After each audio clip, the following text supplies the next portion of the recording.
Welcome to today's Tanya class.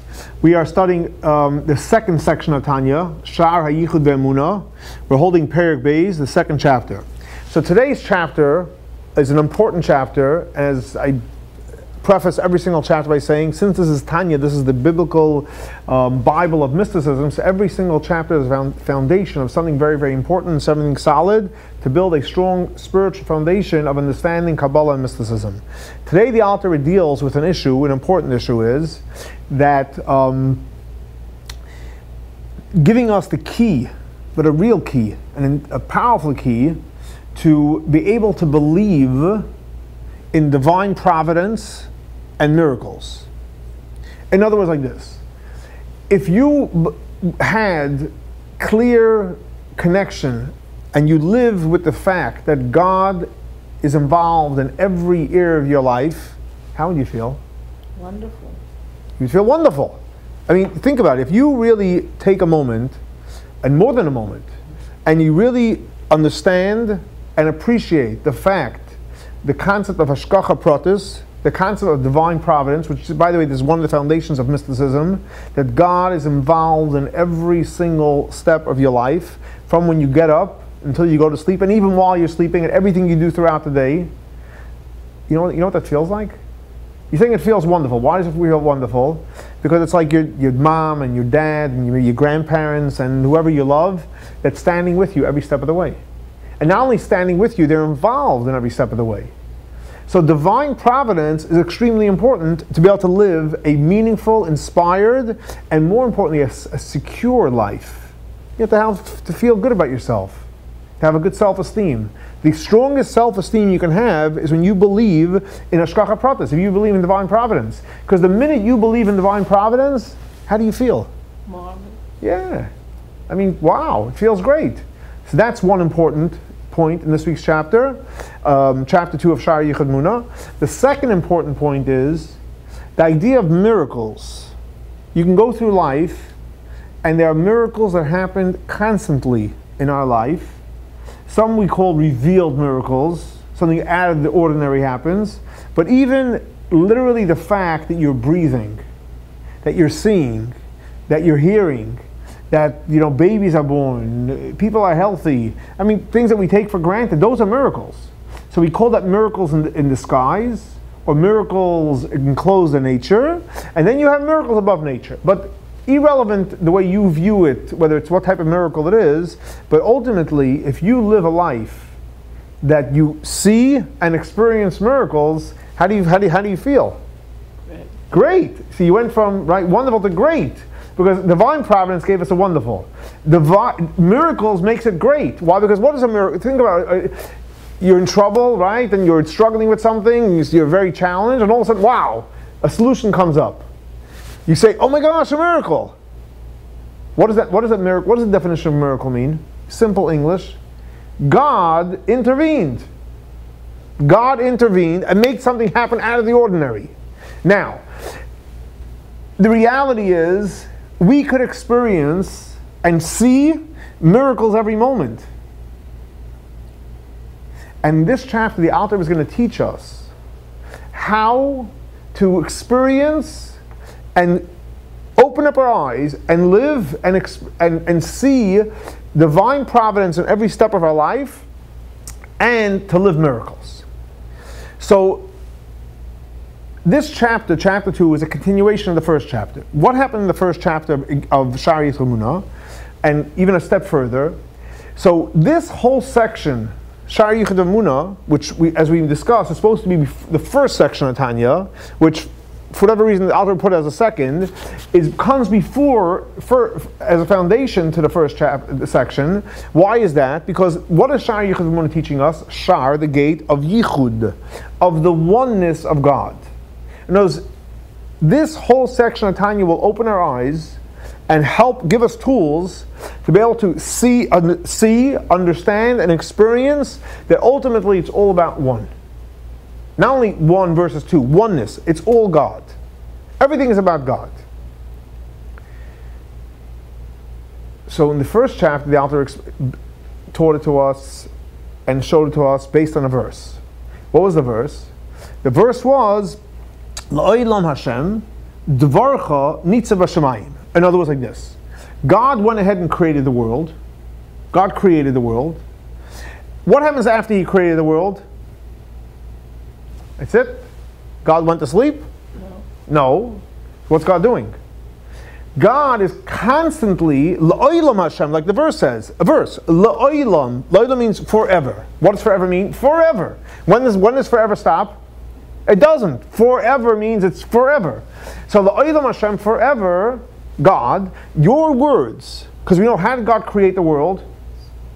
With dibur, with speech. So those words that you uttered, the 10 utterances and all the derivatives of it, is nitzav, is standing strong, b'shamayim, wherever it has to be, is constantly recreating. It's like you see the endless pools, the infinite pools they call them. It doesn't end. That's the same idea. The words of God are constantly, have created, but constantly keeping alive and recreating everything in the world. The verse. In this chapter, the author says, great, I gave it to you from the Torah, so then there's really nothing to discuss. But because we know that God says in the Torah, Ata hareis l'das, you were given a gift. God gave us a gift. What was the gift that God gave us? Thank you. What was the gift that God gave us? God gave us a mind. A mind, so we should use, we should use our das, our understanding, to comprehend and understanding. So when we understand things, now we're part of the game of life. Now we're a player versus sitting on the stands. You are given a brain that you should comprehend with your intellect, and you should feel with your emotions. That God is the God. So in other words, so here the author is coming to teach us in the second chapter the intellectual comprehension that God is constantly and consistently providing life and nourishment to every single thing that exists in this world.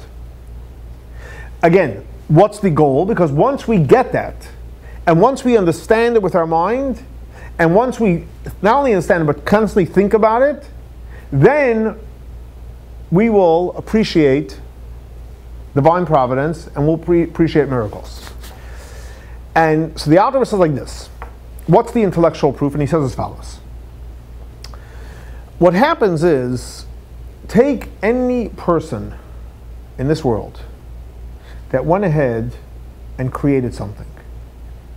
So if you think about it, nobody in this world, nobody, never was, never is, and probably never will be, human created something. Nobody created anything. Someone says, I made this. Really? Tell me how you made it. Tell me what was before you made it. It was never nothing. Making something, creating something means you took, it never existed. It literally never existed. And you all of a sudden created something from nothing. All we do in this world, and by the way, we're not belittling it, but we have to define what people are doing. You have to be honest about it. The only thing that we do in this world is create, and it's a borrowed term, create, because create means creating really, you created means you made something from nothing. So we're going to use a borrowed term of create, but you actually formed something, you shaped something. That's the real term. The real term is you formed the shape. So you took something and you converted it into this piece of whatever it may be. So take for example, someone is an artist, and really a talented artist. Let's, for example, we're Jewish, so you have the famous Bezalel, School of Art in Israel, and some artist went to school and he learned, whether he was born that way, he had this talent, he can create beautiful pieces of art out of silver. So let's say he comes up with an original idea, and he takes silver. He melts it down. I'm not a silversmith, I don't know exactly the process, but I imagine he melts it down, and he has certain tools, and he shapes it, and he puts together a really one of a kind, beautiful candelabra. And I'm like, wow, who made this? And he writes his name, whatever his name of the artist is. Gorgeous. And everyone, wow, you heard what he made? Now, the author says, let me ask you a question. Who made that? Who made it? Did he really make it? He didn't make it. Did he start with nothing? No, he started with something. He started with silver. Who created the silver? God. Okay, so let's get a honest playing field here. This guy did not create the silver. He took the silver from deep in the ground, or wherever he bought it, and he took a ready-made product that was created by God. Now, we'll get back to God in a minute, but the creation of the silver. So this artist took something that God created. We know already he didn't create the silver. He took a piece of silver, put heat to it, he played with it, he melted it, he had tweezers, pliers, however he did it, and he spent a lot of time, and he made this again, we're using a borrowed term, he created this beautiful candelabra. He didn't create a candelabra. He basically designed one and shaped silver into this beautiful candelabra. Now, so what he really did was he formed something. He formed something. Now, in the silver that he originally started to work with, was there the possibility to create this beautiful menorah? Yes. Yes, because if not, he could never make it.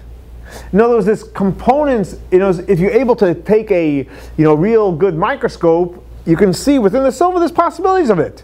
He obviously had the foresight, and he spent the time, and he brought out that potential design, and he made this beautiful candelabra.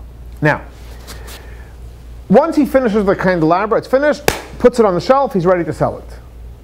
Now, does he have to constantly make and create this design? No. Why? Because the rule is very simple. Rule of nature. When you form something, we'll call it what it is, you form something or you shape something from something, you don't have to constantly create it. Or more importantly, reshape it and form it. Once you take it, you cut it, whether it's wood and you cut, or it's metal and you bend and you solder, however you do it, it's done. It's done. Now, so therefore, when somebody goes ahead and makes something, really shapes something, once he shaped it, he can walk away. And guess what? The design stays, unless someone goes and destroys it. But if no one destroys it, the design stays. Now, so that rule applies to something from something. Something from something. But what happens if someone, if someone, I don't even think it applies, but, so I wouldn't say if someone, when someone, the only one really it applies to in this case is God, creates something from nothing, guess what? We never had this before. We don't know how to do that. But when you create something from nothing, the rule is, and the author is going to prove it, the rule is that what do you need to do? Not only do you have to make it, you have to fuel it. You have to maintain it. Why? Why do you have to maintain it? Because if not, it wouldn't be. If not, it wouldn't be. If you went ahead and, it's not possible, but if you can even think that you created something from nothing, why would it still exist? So you have to constantly give it fuel. So actually in mysticism they give a simple analogy. It's not the one the author brings here, and he doesn't bring it here for a reason, and I'll explain to you why. So I want to give you an example to understand it. Take, for example, you have a rock. Or it could be anything else. It could be this watch. I'm not going to do it with your watch. So let's say you have a rock. And the rock is sitting nicely on the table. It's not bothering anybody. What's going to happen with the rock? It's going to sit here. Yeah. We can turn around. Guess what? It's not walking away. It's staying right here. So it's staying right here. Now, why doesn't the rock walk around? Why doesn't the rock walk around? It's not its nature. God created it. It's called a doimim, and it doesn't move. Doesn't move. Really, it doesn't move. I'm going to take the rock, pick it up. Oh, I moved it. So it does move. Doesn't move. You said it doesn't move. I just picked it up. It did move. Now let's go even a step further. I'm going to take this rock that's lazy. And I'm going to use my power that I have in my hand, that God gave me actually, and I'm going to throw the rock in the air. The rock starts flying. So not only was it moving in my hand, It's actually moving on its own. You just said the rock doesn't move. I'm actually showing you it's moving on its own. But guess what? As I'm discussing with you, you know what happens all of a sudden? The rock falls back down. Whoa, why did the rock fall back down? If I threw it up, why did it fall back down? And the answer is very simple. Because the nature of a rock is that what? It doesn't move. That's the way God made it. So why did it move? Because I, or you, took energy that I have, and I infused it into the rock, and it pushed the rock up. Now, how far did the rock go? As far as I pushed it. The minute the energy that I gave, right, stopped, guess what? The rock came right back down. So in other words, here you see clearly, I mean, it's not really something for nothing, but here you see the concept when you create something, which is the fact that the rock moves from nothing, because it normally doesn't move, but you attached your energy. Now if you want, let's say you pushed it up 10 feet, and you want to go another 10 feet, you're going to have to climb up another 10 feet, grab the rock, and keep it going higher. And you'll climb up another 10 feet and keep it going higher. So as long as you give it energy, you can get it going 50 feet. But you have to constantly feed it. The minute you stop feeding it, you know what happens? Psh, comes right back down. Comes right back down. So in other words, so what do you see from here? That when you create something from nothing, you have to constantly give it energy. The Alter Rebbe does not bring that analogy. He brings a different analogy. He says like this. He's going to prove it to us that when you create something from nothing, you have to give it energy. And he brings the famous story. What's the famous story? The famous story is a Bible story. So we know it's a true story. The Bible story says like this, with an introduction. Okay, so we said before a rock, what's the nature of a rock? It sits. You look at a rock, it doesn't move. If you turn around and it's not there, somebody moved it. Somebody gave it energy. But on its own, it doesn't move. Let's take, for example, water. Water, who created water? God. Now, what happens with water? What's the nature of water? Does it sit? The nature of water. Take away all the things that are stopping it. If you put down water, what happens to water? Seeks its lowest level. Water moves. Water moves. Interesting. It moves without feet, by the way. You ever thought about that? It moves without feet. It doesn't have feet, but it moves. I mean, think about that. It's like really, I mean, you can meditate on that. Water moves. Water just moves. So the nature knows, God created water. In the water, it knows everything that God created takes up time and space. Rock takes up space, this time, water, etc. But the water has within it a component that God created in nature that what? That water moves. Water moves. Now, if you want water to stop from moving, what do you need to do? Put it in a cup, seal it off. Put it in a cup, seal it off. Exactly. Now, when you put water in a cup and it's not moving, did the nature of the water stop? No, but we stopped it. You stopped it. Peel away the cup. You know what happens to the water? It's moving. I think we all know this, right? You have water going in a pipe. The pipe keeps it contained. What happens to the hole in the pipe? Not a pretty scene. We've all had those leaks in our houses, right? Or wherever we are, right? What does that mean? Because water by nature moves. Water by nature moves. You have to have something to contain it. That's the way God made it. It's nigrar. It moves.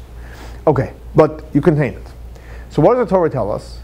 When the Jewish people were in Egypt, and they had to leave Egypt, they had the Egyptians behind them, and they came to the sea. Where are they going to go? They can either go right, so they have to go forward. Famous story, Nachshon jumped in, and God performed a miracle. God split the sea. Split the sea. And Jews walked in, dry land, in the water. What means the water was, that means there was two walls. Water on one side, water on the other side, people walked through. Now, did God build instantaneously or middle of the night walls that were holding back the water? No. So how did the water stand? How did the water stand? They walked through, water on this side, water on this side. Can you imagine you wanted people to walk through the water in any body of water? So you build tunnels. What's a tunnel? It's basically, it blocks the water from all four sides. If you have a little leak, no more tunnel. All right? Here God pushed the water aside. People walk through. Water on the right, water on the left.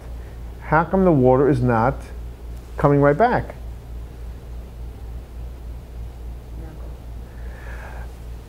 Okay, you can say it's a miracle. You can say it's a miracle. I'm not disagreeing with you. Let me ask you a question like this. What does the Torah say? What does the Torah say? Huh? Again, it's a good answer. It's a good answer. A miracle, God, all those answers are usually magic answers. I'm with it. I like that. But let's look, what does the Torah say? The Torah says like this. שהוליך Hashem ברוח קדים עזה כל הלילה ויבקעו המים ונצבו וכחומה. What does the Torah say? Again, God could have made a miracle. And God can do anything. Agreed. But that's not what the Torah says. The Torah says, which is God, says that God brought in a wind. A very strong wind. And the wind, just like water moves, but you can have a wind which could be stronger, right? You have hurricanes, we know this in Florida. And a hurricane, I'm not going to call it a hurricane, it's a wind, a very strong wind, pushed the water aside. So it was pushed it aside, and it says it was a very strong wind, and that God brought the wind the whole night. And obviously because of the wind, the water went out of the way. And then the Torah says, it stood which means that it was like the wind was pushing it, so it created like as if there was a wall. As if there was a wall. In other words, like this. It stopped the water from caving in on the Jewish people because of the wind that was pushing it. So really, did the water change its nature? No. In other words, if the Torah would have stopped that one word, two-letter word, naid, what would that mean? You have the water that was taking up all the space. Somehow a wind miraculously came in this spot where the Jewish people go through, blew, right? It's like air conditioning, right? Blew the water to the side, and it created almost like an invisible wall. An invisible wall that was pushing and holding. So did the water change? The water didn't change. The water remained as it was, but the wind was stronger than the water, and therefore the water was not caving in. But then the Torah says, וכחומה. The water became like a wall. What does it mean it became like a wall? So just like when you put up a wall, we can look around, right? There's 4 walls in this room. Is somebody holding the wall up? No. Why? You know, the sheetrock, right? Why is that? Why doesn't sheetrock always fall down? Why doesn't it fall down? Because the nature of walls, whether it's wood or cement, etc., it stands. You put it up and it stands. Obviously, if it's too tall, you have to fasten it. But the point is, by nature, a wall wood, it stands. It's solid. So the Torah says, וכחומה means that here God, by pushing it in, not only did he stop it from caving in, but actually there was a miracle that took place, that the water changed its nature. The water changed its nature. And it actually became like a had wall type of energy or nature to it, that actually therefore it stood straight. Stood straight. Now, had God stopped the wind, or actually not had God, what happened in the morning? When God stopped the wind, the water is not like a wall. It's not being held back. Boom, it came back in. So the Alter Rebbe says, look, the nature of water is the way God made it, it moves. God, in order for God to stop that moving, he had to bring a force to push it back and actually to change the nature. Why is that? And the answer is, because the Alter is showing us, God is showing us in the Torah, that when something has a certain nature and you want to change the nature of it, what do you need to do? Ask God for a miracle. That's true. What do you need when you want it? You need a force, but you have to force constantly. In other words, the wind wasn't just there. In other words, if it would be like a man making a candelabra like before, so God brings a wind, the water stands up, wind can go away. That would be if you're taking a rock and moving from point A to point B. But if you have water that the nature is that it moves, if you bring a wind and it goes away, stop the wind, it's going to come right back. So you need a constant force, and as long as the force is there, pushing it from not doing its natural thing, guess what? It won't do it. But the minute you stop giving a force to change it, guess what? It goes away. So the Alter Rebbe says, from here you see that God himself follows his rules. What did we say before? What's the rule? When you make something from nothing, you need to have a godly force, not only when you did it, but constantly in it. That's why the Alter Rebbe didn't bring the example of the rock. Why not? Because the rock, yeah, that's true, but God is not limited by that rule. God can change the rules. God can make the rule, I can create something from nothing, and you don't need a constant force. And that will be okay, because God can do anything. But the reason why he brings this example of God pushing it by the water, because God himself owned up to that rule when he split the sea. That he didn't just say, okay, I brought a wind, it pushed to the side, guys go. The wind went away. No. As long as you guys are going through, I'm going to have to keep bringing a wind to push it to the side. Why? Because the nature of water is to move. So the Alter Rebbe says that is in reference to splitting of the sea. How much more so when it comes to creating something from nothing? In other words, like this. In the water, God created the water. Okay? Does God have to constantly, God created the water. Once he created the water is there.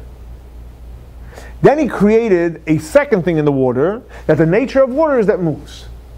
So God brought an energy to stop it from moving. And he needed to constantly bring the energy. But that's only of a nature of the water, an activity that the water does that it moves. But how much more so when we're talking about the thing itself that never even existed? It never existed. So once God makes it happen, not only does he have to make it happen, or if he did, but he has to constantly recreate it. Constantly recreate it. And if God wouldn't constantly create it, it would go away. It wouldn't exist. And not only wouldn't it exist, it would be as if it never was here before. So the Alter Rebbe says, how does God do that? So the Alter Rebbe says very simple, because we know that God uses the 10 utterances in the Torah that he uses to create, and every time it says that Baruch, we say Baruch Atah, we bless God. Baruch you, Atah God. Atah's you, referring to God. What does Atah mean? Aleph Saf Hey. Aleph Saf Hey refers to the Aleph, which is the first of the 22 letters. Saf is the last. So right, Blessed you, which part of you? The one that used the 22 letters, first to the last, referring. And Hey, we know there's 5 different ways the mouth speaks: from the lips, from the throat, from the tongue, and so on and so forth. So there's 5 different ways the mouth speaks. So the same thing also, even though God is not limited to us, but nevertheless in the Torah it does say, "Vayidaber Hashem," God spoke, "Vayomer Hashem," and God said, and so on and so forth. But you see clearly that it refers to God the way he speaks. He used the power of speech to create. So in other words, when God created the world, he used Ata, the 22 letters of the alphabets, which through the Hematzotapeh, and that's what he uses to create. Now, what does that mean practically? So, it means like this. When a prophet, the Alter Rebbe gives this example, when a prophet prophesizes, so what happens? He prophesizes in the name of God. When the prophet prophesies in the name of God, he has to use his intellect to comprehend what he's saying. He has to use his thought, and he has to use his speech. What does that mean? That the words that he's saying he thought about, he thinks about, and he comprehended it, he thinks about it, and he actually says it. And once he says it, what happens? That creates the message of God. And it becomes internalized with him. Now, when the prophet prophesizes, obviously we know that there's different worlds. Atzilut, Bria, Yetzirah, Asiyah. Now what does that mean, different worlds? So we know Atzilut, for example, comes from Eitzel, close to God. It's the highest spiritual world. Bria is already more of a creation. It means less godly, more reality. Yetzirah, formation. And Asiyah, this materialistic world. When a prophet prophesizes, he prophesies on the level of Atzilut, even though it's going through his intellect and his thought and his speech, but it's on a very, very high level. But with God, when He created the world, it wasn't on the level of, He actually had to create a materialistic asiya, physical world. And not only did He have to create the materialistic world, but He had to actually create the not only the essence of the world, but even the components of the world. In other words, everything in this world, the existence of the world and the operation of the world, comes from what? From the 22 letters of God, which ultimately gets internalized in this materialistic world, and God, so to speak, gets involved in this materialistic world, which ultimately that gives it its life force. So the reality is, if you look back into this world, at every single moment, God not only created past, that's past, God created the world at once, but every single second, every single thing in this world, never at one point never existed. God made it happen. It's something from nothing. Whether it's us humans, whether it's the animals out there, whether it's the things that grow, the trees, the plants, etc., whether it's the inanimate objects, at one point did not exist. So because at one point it didn't exist, God created something from nothing. So since God created something from nothing, and just like in the analogy, when God had to split the sea, He constantly was giving it energy all night so it should stay from caving in up to the point where He actually changed its nature. And the minute He stopped giving that energy force, what happened? It all caved in. So the same thing also, every single thing in this world, God is constantly and consistently, through the Asar Mamarot, whether it's the direct Mamar or whether it's through the derivatives we discussed last week, through different Tzirufim, the way the words and the letters are interchanged, or through Gematriot, etc. God is constantly giving life force into anything and everything in this world. So everything in this world, whoever it may be, wherever you are constantly and consistently in this moment, the present, the present, the greatest present you have is to be the present. In this present moment, everything that's taking place, God is giving it life force right now. What does that do? That makes you in the present. That makes you aware that this present is real and this present's important. Because this moment is important. You know why it's important? Because God's taking out of His valuable time and He's recreating it and He's giving it life force. What that does, it puts you on alert. It wakes you up. It's not just, okay, how do we kill time? What do you mean kill time? God is not working on killing time. God is killing Himself. I mean, the way we think. To create and maintain you. So since God is doing that, guess what? That means divine providence is real, active at every moment. That means every single moment something happens is a miracle. Now, unfortunately, if you don't believe, and that's what the Alter brings, the people that believe that God went ahead and created the world and walked away, first of all, it's not true, because based on the verse and based on the explanation Alter gave. But the practicality is, if you believe that God creates it and walks away, guess what? There's no divine providence. There's no miracles. There's no meaning in your life. Besides the fact that it's not true. But on the contrary, when you are aware that God created and maintains, God's involved in every moment, your life becomes full of meaning, full of joy. Because right now, at this moment, God, thank you for creating me. What do we do when we get up in the morning? What's the first thing we say? Moide ani lefanecha, melech havekayim, shechzarta min nishmasi. And we're excited. At least we should be excited, right? We're talking about what we should be, right? And hopefully we are excited. But that's not only when you get up in the morning. Every single moment, every time you breathe, I'll call neshima, every breath is a gift from God. Yes. Every time you're able to see, your eyes are working, and your ears, you're able to hear, and you're able to speak, and you're able to eat and digest food and walk around, etc. It's a blessing. What it changes you to be living, inspired, and to really being alive. Because there's no greater life when being connected to the truth and being connected to the core. And the way you do that, Alter Rebbe says very simple, is to think and realize, and to be not only subconscious, to be conscious about the fact that God at this moment Not the past moment. The past moment's gone. But at this moment right now, it's taking out from his busy schedule, and God, believe me, has a busy schedule than everybody, I would imagine, and he's giving me life force now. Not that many years ago he created me.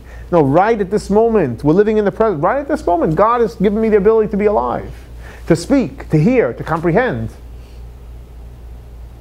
That is called living in the moment, living inspired, living hashkacha pratis. God is involved in my life, living a life of miracles, but it's all based on the fact that we realize, and we don't take for granted, and we realize that in order for me to be here right now, it's not passive. God is actively recreating me and giving me life and giving me true energy.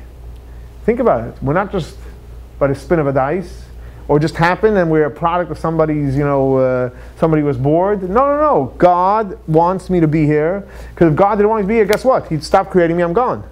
But God actually wants me to be here, and has to feel that God wants you to be here. Lovely. It feels lovely, huh? It feels great.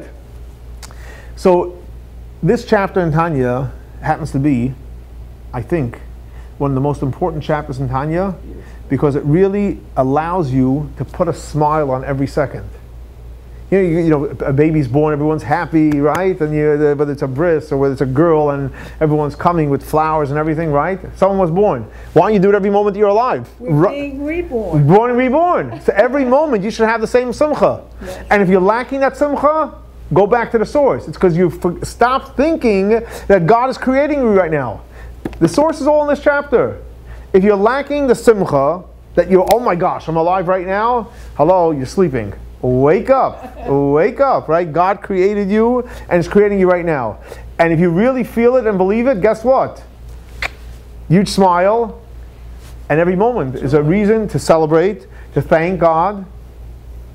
Moidim, right? Haidaya, to thank God, to be grateful for this moment. Not for the past moment, and not for the future. Be grateful for this moment. And if you're grateful right now for this moment, how do you feel? You feel grateful. And when you feel grateful, you be happy. So it's a good circle to be in. It's called the dance of life. And as we go through the dance of life, we live a happy and fulfilled and beautiful life.